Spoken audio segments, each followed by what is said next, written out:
Sitting in a chair opposite my therapist, I finally decided to tell her the secret I had carried my whole life.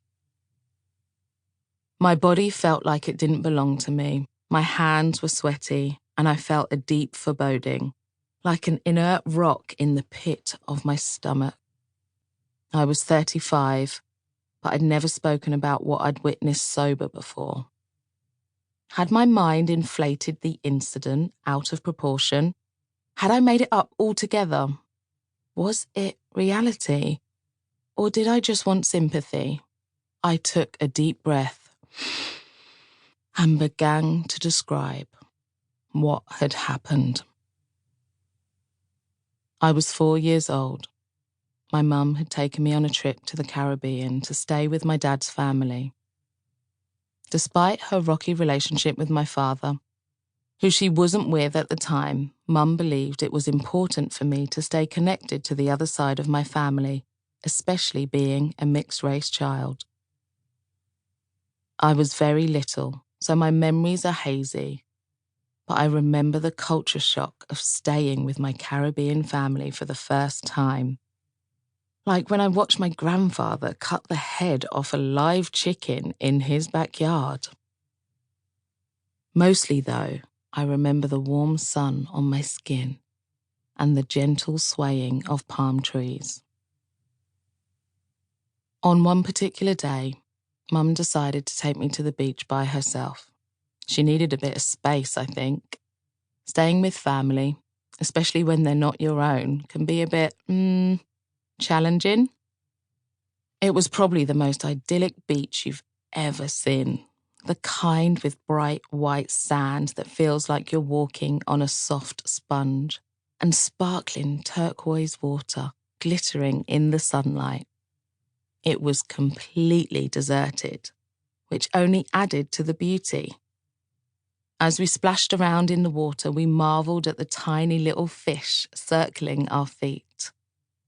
After a while, Mum headed back to the beach to sunbathe, and I, not wanting to be too far away from her, followed her to play in the sand next to her, collecting pretty shells.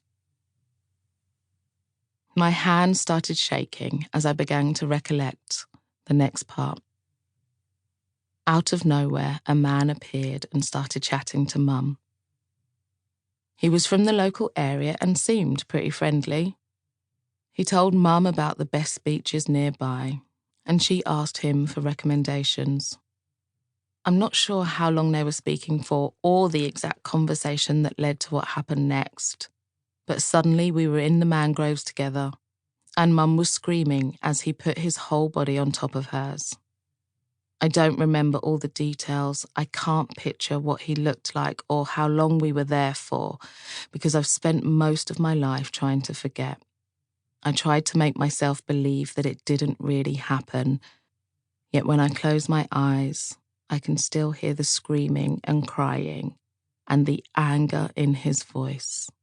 I tried to pretend it was a made-up story, part of my overactive imagination, but it did happen. The man raped my mum in front of me, while I sat visibly distressed and confused on the sand next to her, next to them. I can't have known exactly what was happening at the time, but I could sense my mother's fear and pain. I must have known that what he was doing was one of the worst things a human could do.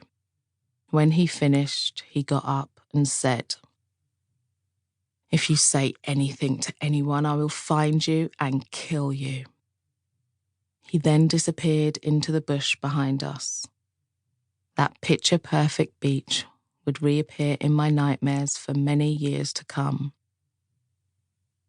What happened next is increasingly blurry, but Mum recently told me she grabbed me as soon as he was gone and tried to find a way out.